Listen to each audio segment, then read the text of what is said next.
dans les filets de la police dans le cadre de l'opération Panthère. Ces délinquants appelés communément Koulouna seront transférés pour leur réinsertion sociale au service national, notamment sur les sites de Kanyama Kassese. C'est un commentaire de Willy Atunakov.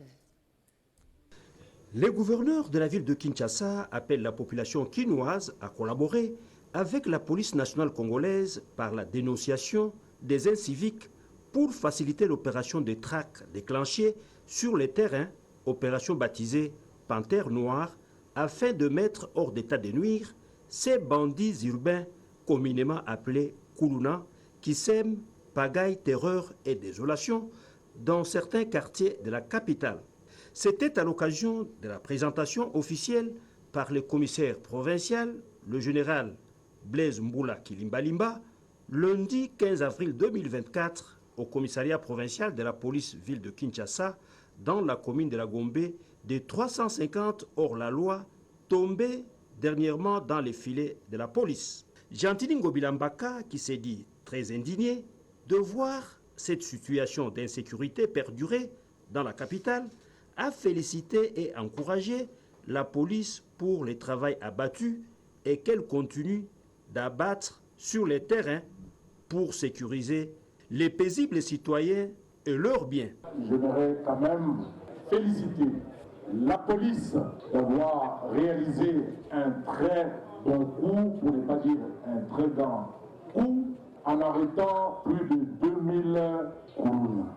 C'est une très bonne chose, c'est une grande avancée dans le processus de sécurisation de notre ville de Kinshasa. L'autorité urbaine a par ailleurs annoncé le départ pour ce mardi 16 avril de ces jeunes délinquants pour les centres de Kanyama Kassese afin d'être rééduqués et formés par les services nationaux aux différents métiers d'intérêt national pour qu'ils deviennent utiles. Autre chose, c'est un constat fait par la Chambre des mines. Le secteur minier en République démocratique du Congo a connu des performances avec comme effet l'embellie de l'économie nationale. C'est un reportage de Mireille Ndeke à travers ses commentaires de Tété Bonjounga. Tout a commencé par la présentation de la nouvelle équipe dirigeante de la Chambre de mines, élue en février dernier avec comme vice-présidente Bernadette Poundou, sous la conduite du président Louis Watoum. Cette équipe va sans doute contribuer à la performance de cette structure qui s'est dit déterminée à promouvoir la pratique minière responsable, promouvoir un développement durable, améliorer la capacité de gouvernance du secteur minier, mais aussi améliorer la capacité des négociations de contrats avec des tierces, a fait savoir Louis Watoum, président de la Chambre de mines. L'industrie minière est un grand contributeur au développement de notre pays. C'est en réalité l'acteur principal de la croissance économique de notre pays. C'est l'acteur principal de l'augmentation des réserves de change dans notre pays. C'est un grand employeur dans notre pays. Mais c'est une industrie qui demande d'avoir une vision minière, qui demande d'avoir la bonne gouvernance et qui demande un cadre juridique qui sécurise. L'apport du secteur minier en République démocratique du Congo est considérable. Le président de la Fédération des entreprises du Congo l'a fait savoir lors de cette conférence de presse. Vous savez aussi que c'est un grand pilier aujourd'hui et puis qui prévoit de plusieurs emplois. La Chambre des mines, elle est une des chambres ou bien des commissions qui composent la Fédération des entreprises. Pour Chantal Moulop, coordonnatrice du service spécialisé du chef de l'État, la présence de la femme est un potentiel pour transformer les secteurs de mines. Elle a ainsi motivé la femme à entreprendre dans ces secteurs porteurs de la croissance. Cette cérémonie a été sanctionnée par un jeu de questions-réponses pour éclairer certaines zones d'ombre dans les secteurs miniers. La ville portuaire des Matadi, l'une des portes d'entrée commerciale et maritime du pays, l'Office national des transports ONATRA a amorcé une série de travaux de réhabilitation de ces infrastructures, nous dit Rodépanda. La situation géographique de la ville de Kinshasa, à côté du fleuve Congo qui l'entoure, fait d'elle la ville portuaire, à l'instar du port de Matadi et ailleurs. Le trafic fluvial à Kinshasa est un autre atout de déplacement de la population en toute sécurité et rapidité à partir du beach Ngobila vers l'aéroport d'Ndjili ou vers Maluku, dans le cadre de la matérialisation de la vision du chef de l'État, Félix Antoine Tshisekedi, pour le développement de la RDC à travers la modernisation des infrastructures. L'actuel comité de gestion de l'Office national des transports, ONATRA SA, s'est lancé dans les innovations et la modernisation des installations portuaires à Matadi et à Kinshasa. Un canot rapide d'une grande capacité d'embarquement, baptisé Dr Étienne Tshisekedi, est déjà opérationnel. 2 autres arrivent incessamment d'ici quelques jours. Face aux difficultés d'accostage de ces canots rapides, des quais flottants modulaires, débarcadères ou panneaux d'accostage sont en pleine construction au Beach Ngobila. C'est une sorte de taxi fluvial à l'italienne importé à Kinshasa et y sera expérimenté. La maquette des quais et le pied sont déjà en place. Dans le lot des actions de Martin Lukusa, on compte des machines mobiles et autres. Un vaste projet pour plus de 500 000 $ américains de réalisation. Maintenant, il y aura plusieurs postes d'accostage qui permettront que chacun puisse débarquer à l'aise ou embarquer à l'aise. La remise de l'ouvrage à la fin du mois de mai.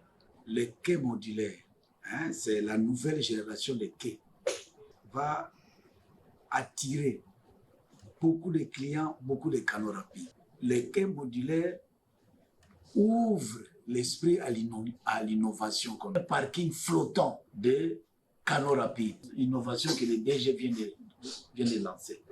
Nous avons commandé de riches saquets, des grues mobiles. À Matadi, la réhabilitation du 2e quai avec un prolongement en construction sur une dimension de 260 mètres se réalise toujours sur fonds propres de l'ONATRA SA. À ma droite, quai 2. À ma gauche, c'est le quai numéro 1 qui est en train d'être réfectionné. On est en train de construire un terminal parce que c'était pratiquement la terre battue. En séjour à l'étranger, Martin Lukusa reste à la recherche des solutions pour la modernisation de cet établissement public congolais que l'ONATRA SA. Toutes ces réalisations confirment le véritable élan managérial des actions imprimées par les comités de gestion de Martin Lukusa aux côtés du DGA Gabin Lulendu et le PCA Mathieu Mananga. Pour garantir la conservation de l'environnement et de la biodiversité, l'implication des autochtones s'avère indispensable. C'est l'objet de l'atelier sur l'intégration des populations autochtones et locales organisé ici à Kinshasa. Suivez cela en images et commentaires. C'est dans le cadre du projet de la Readiness sur l'initiative 3030 en RDC que les ateliers de consultation des parties prenantes sur la radioscopie des forces et faiblesses ont été lancés. L'essentiel de cet atelier a porté sur un plan d'engagement qui permettrait à la RDC de disposer d'un document de politique qui permette de décliner l'action du gouvernement de la RDC tout en occasionnant également le bénéfice des peuples autochtones et des communautés locales. L'objectif poursuivi est d'évaluer les points forts, les lacunes et les possibilités d'améliorer l'engagement des parties prenantes. Cette activité pourrait être aussi une voie de renforcement des capacités afin que la population locale ait la capacité forte pour mieux protéger et conserver notre ressource naturelle. Élaborer la cartographie des acteurs de la stratégie 3030 de la RDC, capitaliser les opportunités avec des recommandations pertinentes bien fournies sont entre autres les résultats attendus à l'issue de ces travaux. L'impact de ces travaux, c'est repenser le rôle que jouent nos communautés locales et peuples autochtones dans le cadre de cette stratégie et qui sont une vision d'atteindre 30% de conservation de notre couvert forestier pour lutter contre le changement climatique. Un plan d'engagement des parties concernées est élaboré dans le respect des normes internationales les plus élevées.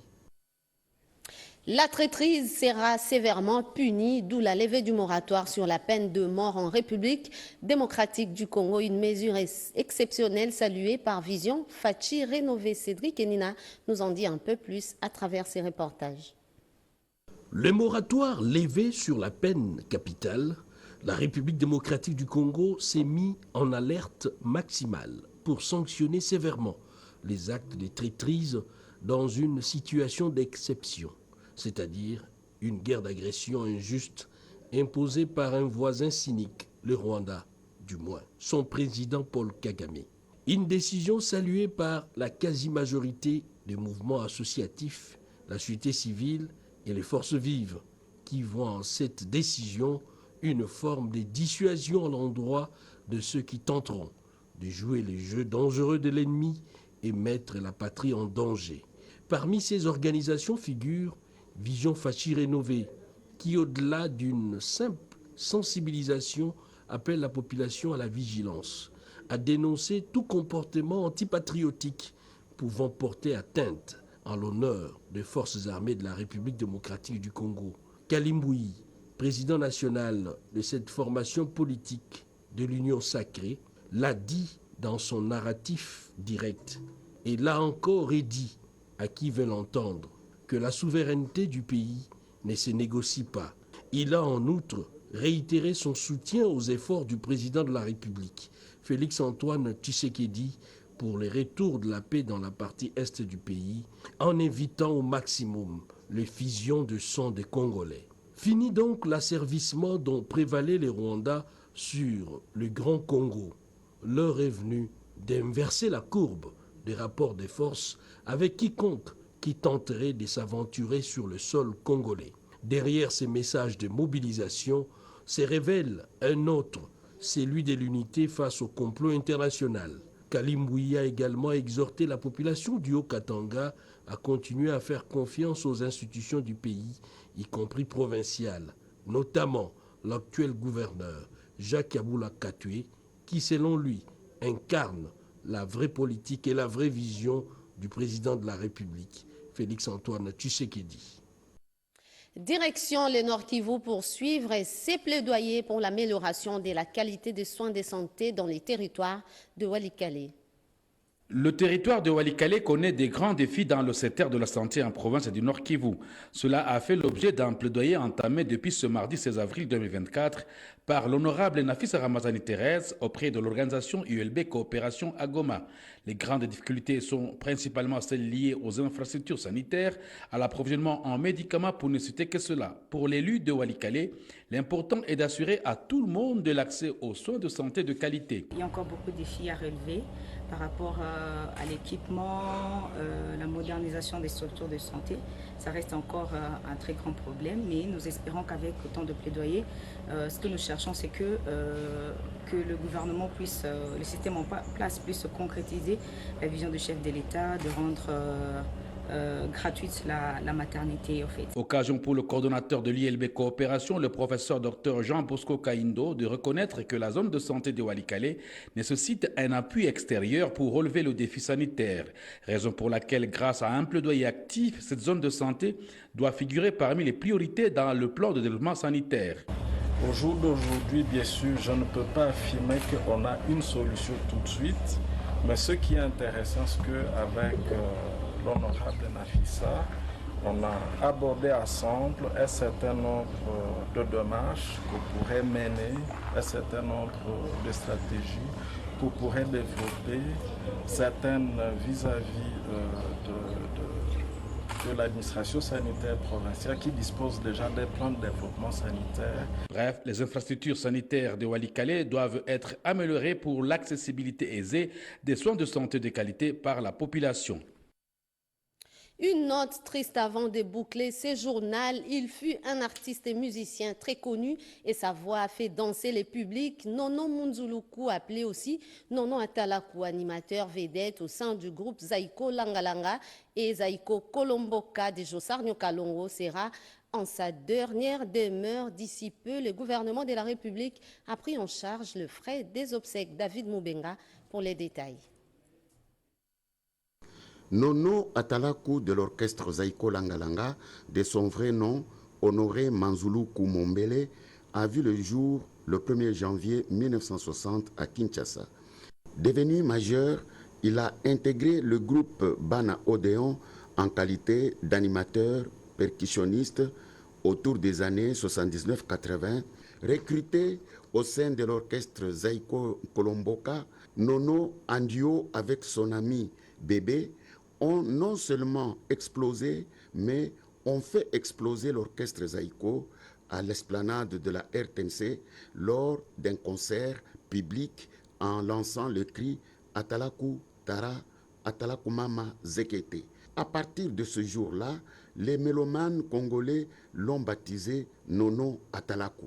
Après une brillante carrière, le Seigneur appellera à lui son serviteur Nono le 10 janvier 2024 à Paris.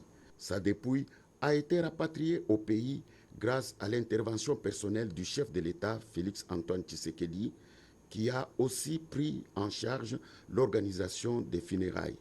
La famille du disparu ont eu des mots justes pour le président de la République, représenté aux obsèques par son collaborateur Serge Bokana, qui a déposé la couronne de fleurs au nom du chef de l'État. Au vélodrome de Kintambo, Nono a reçu les hommages d'une foule nombreuse de ses fanatiques. Nono quitte cette terre des hommes sous le rythmique Ngwasuma de Zaiko Langalanga de Nyokalongo.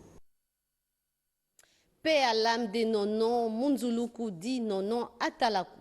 Que disent les journaux parus ce matin dans la capitale? La réponse dans cette sélection et commentaires de Jean-Pierre Ndolo Demazou.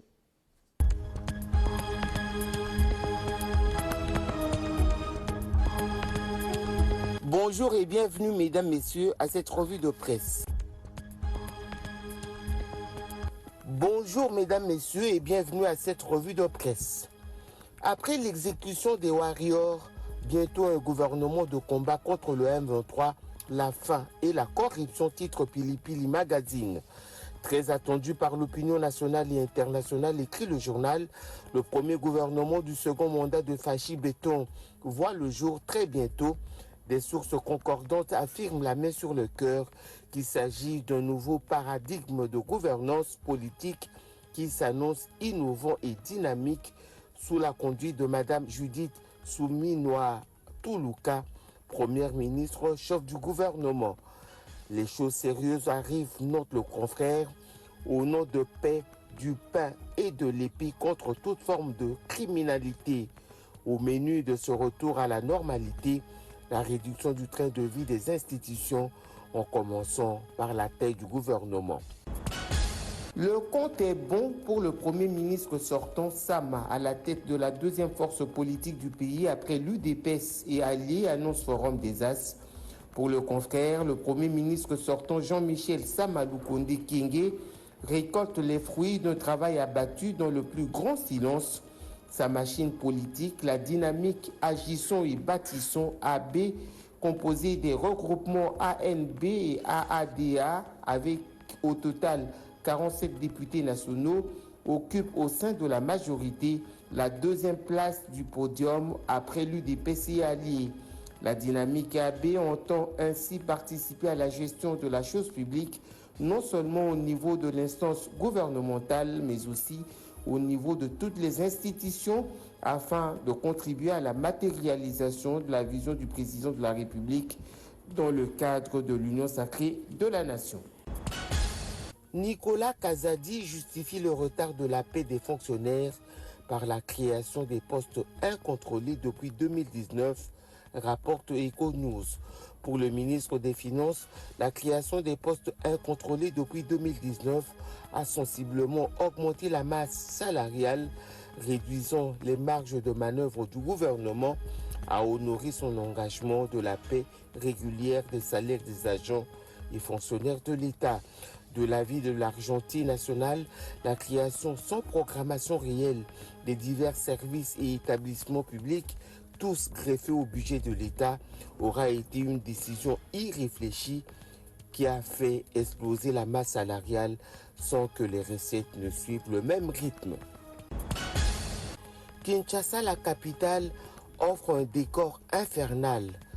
Koulouna, embouteillage, insalubrité, nid de poule, incivisme attendent le locataire de l'hôtel de ville, note mediacongo.net. Autre temps, autre mœurs, s'exclame le confrère. Kinshasa des années 60, 70, 80, 90, 2000, voire 2003 n'existe plus.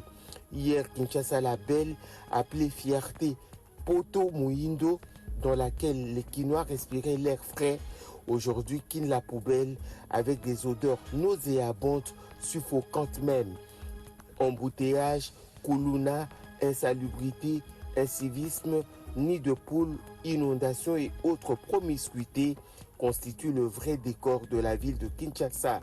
Aucune commune n'est épargnée de ces maux qui rongent la capitale RD congolaise. Kinshasa ressemble à une ville ingouvernable, délaissée à son triste sort. Oui, conclut le journal, la capitale est sans boussole, d'où cette image crasseuse, apocalyptique, infernale.